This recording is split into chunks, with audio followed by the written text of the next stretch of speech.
Opa, legal, estamos de volta aqui, ó. Me ajuda a te ajudar, eu consigo fazer o programa. Eu tava falando pro Zé aqui, no intervalo, que é verdade, cara. A admiração que eu tenho por ele, não dá para explicar, porque a gente se emociona. Eu chorei com esse homem aqui, quando ele ganhou Barcelona 92. Conta um pouquinho de Barcelona. Ó, só de falar de Barcelona me arrepia. Barcelona teve assim um retrospecto anterior, né? Porque coisas engraçadas, coisas difíceis, mas eu tive a chance de conhecer esse grupo de Barcelona quando eu fui assistente técnico do Bebeto em 89 e 90. Nós ficamos 2 anos juntos e ele me deu a oportunidade de começar minha carreira como treinador.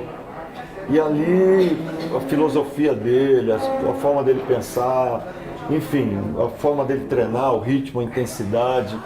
E eu fui aprendendo e me interessando cada vez mais, me apaixonando cada vez mais, até que em 90 o Bebeto resolve ir para a Itália, ser técnico lá.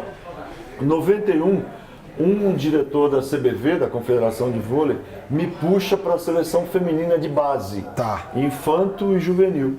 E nos 2 campeonatos mundiais que nós disputamos, nós fomos vice-campeões. Que ano foi isso aí, Zé? Foi em 91. Aí no final de 91, o presidente da Confederação de Vôlei, que era o Carlos Arthur, me liga para eu ir para o Rio. Ele queria falar comigo e foi onde ele me convida, então, para ser o técnico da seleção masculina. Você tomou um susto? Eu tomei porque eu não esperava, não me achava preparado, nunca tinha dirigido um time de peso na vida, até questionei isso dele, né? Falei, bom, mas eu não tenho experiência. Aí ele disse que ia me ajudar e realmente como me ajudou. Mas teve um lance assim que ninguém queria pegar meio que esse time. Porque o time era muito novo. Então foi interessante. Aposta no treinador e no time. Tanto é que eu convidei, quando eu fiz a convocação, eu convoquei o Montanaro e o Renan. E os dois não aceitaram a convocação. E o Montanaro fala com a Mauri, que nós convocamos a Mauri. Pô, você vai jogar nesse time, esse time vai tomar paulada, você é vice-campeão olímpico e tudo mais.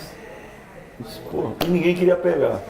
Aí eu digo, bom, estão me oferecendo, eu vou Mato no peito e vou jogar, né? Seja o que Deus quiser.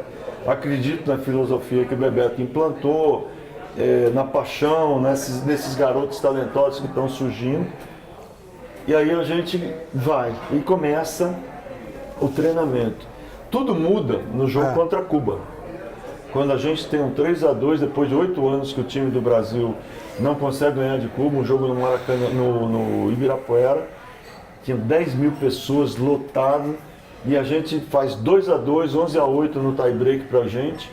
Acontece um fato que o jogador cubano infiltrando, o Diago puxa a rede por baixo, o juiz dá a mão na rede do Calão, eu atravesso a quadra, vou discutir, vou fazer elogio à mãe do levantador. E aí um reboliço, eu tomo cartão vermelho, mão na rede do Calão, 11-10, o Marco Antônio, que era o narrador do programa na época, disse assim, não podemos perder a cabeça, não podemos perder o equilíbrio emocional, tudo que eu tinha feito. 11-10, o pau quebrando, e aí saque de Cuba. Eu nunca vi o Giovani saltar tanto na minha vida na bola que nós fizemos o 12º ponto. Aí ele bota a bola no chão, a gente faz o 13º, 14º. Naquele tempo tinha vantagem. Tinha vantagem. Mas tie-break... Tie-break não, era pau. Aí Cuba faz um ponto, vai a 11, e aí a gente fecha o jogo, quebramos um tabu de 8 anos. E dali... Porque eles não acreditavam muito. O que acontece? Eu estava substituindo um dos melhores treinadores do mundo. E quando você substitui um cara desse naipe, você tem que ter conteúdo. Claro. E é coisa que eu não tinha. Eu tinha vontade. Experiência, né, Zé? Mas a experiência que o Bebeto tinha... Você tinha trabalho, mas você não tinha o estofo que tinha o Bebeto. Aliás, que falta que faz o Bebeto. Muito. Não passava nem perto. Mas aí a gente ganha. Depois um mês depois vai para os Jogos Olímpicos e começa Coreia. Quando a gente ganhou o primeiro jogo da Coreia de 3-0, eu caí num choro quando eu fui abraçar a Alcione, minha mulher. E aí, porque na minha cabeça, assim, pô, não vamos ser mais, nós não estamos fora, nós estamos na próxima fase. Aí, segundo jogo, Rússia, pum, 3-1. Eu disse, opa. O negócio tá ficando bom. Aí vem Holanda, 3-0.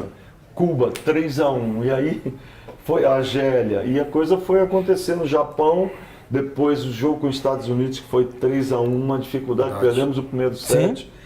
15-12, 13 sacos errados. Eu digo, meu pai do céu. Se a gente conseguir pelo menos encaixar o saque e mantiver o que a gente está fazendo, vamos a gente conseguir consegue isso ganhar. aqui. E depois a Holanda de novo, 3-0. Na final. E a gente ganhou. E depois foi interessante, né? Depois que a gente ganhou, pô, também com esse time. Engraçado, né? Lá atrás ninguém queria, né? Ninguém acreditava, né, Zé? Ninguém Também com acreditava, esse né? time, não precisava nem de técnico. Você ouvia e ficava quieto. Falei, mas aconteceu um negócio legal. Eu fui assistir o jogo Estados Unidos e Itália no último jogo da fase de classificação. E eu tava paisana, porque a gente tinha ido filmar. Tá. Porque não tinha, ninguém filmava. Não, não Nós é tínhamos que comum fazer hoje, tudo. né? Claro. E eu combinei com a Alcione de chegar no ginásio para assistir o jogo. Certo. E depois ela ficava fora 1 hora de trem e tal. Antes de acabar o jogo, um pouquinho antes, eu falo com o preparador físico, olha, eu vou deixar, continua filmando aí, tá fechando o jogo, vou deixar o Alcione na estação de trem, volta pra te pegar. e volta, A gente se pra Vila encontra ali. Olímpica. Tô saindo, sai um cara junto comigo. E disse assim, o que você está achando desse time do Brasil? Eu falei, ó, parece que esses meninos estão jogando Conversando bem. com o treinador, não sabia. Só o treinador, cara. Eu não acho não. Vão afinar como sempre afinaram. Chega na hora do vamos ver. Que história boa pra você contar pros meninos, hein? E eu calado. Claro. Falei, eu não vou falar nada. Aí eu falei, olha, eu acho que esses moleques estão com pinta de que vão longe. Vão dar trabalho, vão longe.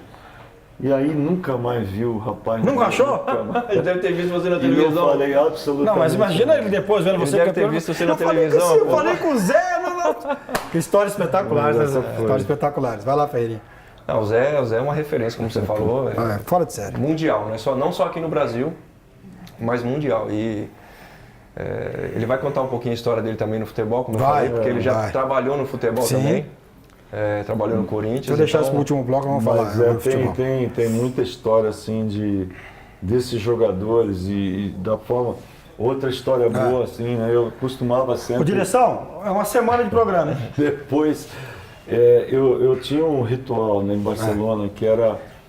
Eu sempre subia, nós estávamos num prédio de 4 andares, e eu sempre ia lá para o último, porque eu gostava de ficar pensando e vendo as coisas lá de cima, e, enfim, ficar sozinho um pouco. Aí um dia, uma noite, eu subo, chego lá, eu vejo 3 caras deitados, assim, perto do parapeito, e olhando o prédio da frente. Aí eu, o que esses caras estão... Já até imagina. isso aí. Já até imagina. Ele chega, Perto da frente vai ser só de mulher. preço da frente está o pessoal da Espanha, Claro. o time feminino da Espanha, não de vôlei. Falou, aí era Tandy, Os seus jogadores? Maurício, meus jogadores, Tanque, Maurício? os 3. Faltou um, hein? Giovanni, Levou- acho que era o Janelso. É. O que vocês estão fazendo aqui? Os caras pularam, pum! Professor, Não, estamos uma chefe, olhadinha ali só, professor. Estamos longe de casa, não tem pão, professor. Essas histórias são muita espetaculares. história, assim, Espetaculares. O Zé realmente, eu trabalhei na prefeitura de Barueri, Sim. nós começamos o projeto juntos. E quando nós começamos o projeto, na verdade, quando eu soube que o Zé Teve um gostaria amigo que de te ligou, fazer... queria ser assessor de imprensa, lembra do time? É, eu Isso, lembro. Eu lembro também. Quando ele manifestou a vontade de montar um time em Barueri, eu falei para ele, Zé, a porta aqui tá escancarada para você. Sendo o Zé Roberto, não tem como agir diferente. E a gente começou a conversar, depois de um tempo conversando, ele estava ainda em Campinas, né, Zé? Estava na Mil ainda. Isso. E quando ele saiu da Mil, a gente voltou a conversar.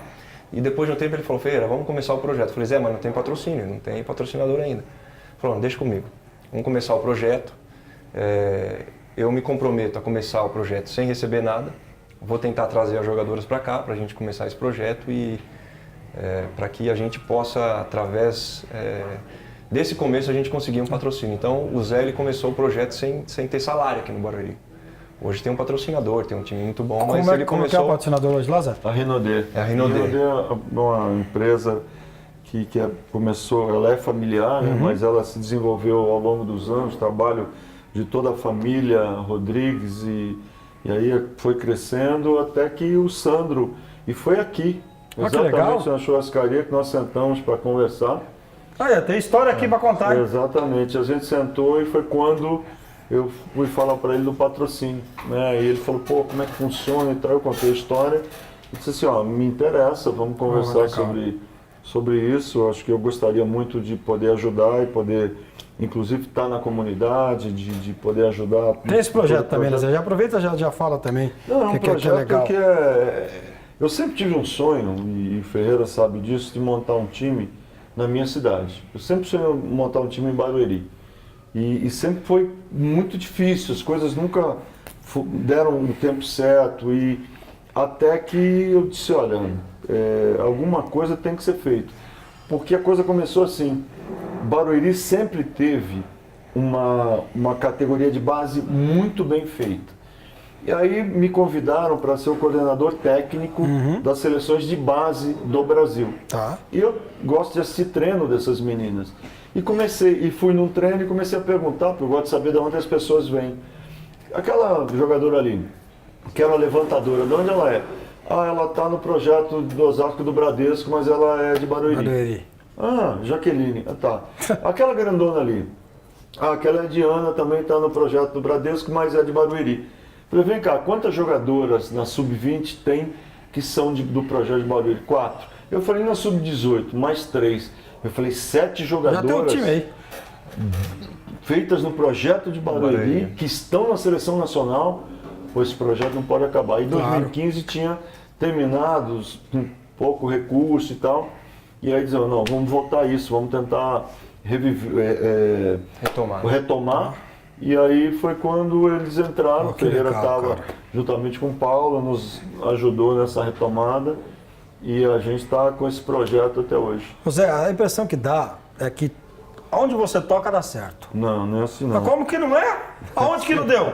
Não é assim não é assim não. Eu quero saber aonde que não deu. Porque onde não deu, o errado não foi você, foi o local. Muito trabalho. Porque onde você vai, você toca, vira Não, mas como que muito não? Trabalho, muita dedicação. Não, pera um pouquinho, você não respondeu. Zé, o Ricardo Martins está dizendo o seguinte, Zé, aonde você toca vira ouro. Aonde não virou? Não, a gente ajuda em alguma coisa. Não, mas aonde não virou? Não, tem coisa que não dá certo. Qual? Aonde? Não. Você foi campeão no Corinthians, Zé? Só no Corinthians que acho que não deu certo. Ganhou no Corinthians também. Deu para o seguinte, nós ganhamos, naquele ano, nós ganhamos o Campeonato Paulista Brasileiro e também o Mundial. Foi 99, 2000. Porque é o seguinte, você sabe que tem até uma... Vamos falar de futebol agora? Não, no próximo bloco. Agora é o seguinte, tá aprovado, Ferreira, tá vendo? O Bocozão do Ricardinho aqui tem razão. Aonde o homem toca, vira ouro. Traz minha carteira aí, pode tocar na minha carteira pra ver se vira ouro também. Só aqui que não sai. Zé, para, Zé. Outra coisa, aquela história lá no Rio, tua netinha, né? Entrou na quadra, espetacular. Netinho, foi. Você é um cara. Aquilo foi uma coisa, você sabe que apesar de triste, né? No momento muito difícil, é que juntou mais a gente, uniu mais. E aí ele vai lembrar o resto da vida, né? Claro. Porque ele entrou chorando e naquele momento não era o técnico que estava ali, mas era o avô, né? O avô. Aí o avô teve que segurar. Mais que correu o mundo. Correu o mundo. E tem uma outra imagem. Que eu estou nessa brincadeira desde 94. E nós temos um amigo em comum, que é o Alexandre Oliveira. O Alexandre Oliveira. Do Sport TV. E foi quando eu pedi que o tá na França. Aquilo demais. Ele foi jogador de vôlei. Foi. E jogou muito bem. Olha que você pede um abraço pra ele. Eu saí de um jogo contra a Rússia, esse jogo da Rússia, que eu tava assim, eu precisava abraçar alguém. E o Ale tinha ajudado muito a gente. Chegou a treinar, né? Chegou a treinar, deu uma força. Viu como ele é meu amigo? Aí ele estava lá parado, esperando para fazer a entrevista. Aí eu disse, olha, eu posso te dar um abraço? Cara, para mim foi um toque assim, muito especial de agradecimento e de gratidão, porque ele foi muito especial. Foi um abraço do quê? De agradecimento? De agradecimento. Então nós vamos terminar o bloco, eu dando um abraço e agradecimento nele por tudo que ele fez até agora pelo Brasil. Pode ser? Então pode ser, Alba. Aí. Não vai chorar, né, Ricardinho? Não, consegui. Eu não sei nem se eu volto O depois. Ricardinho não tem corcunda.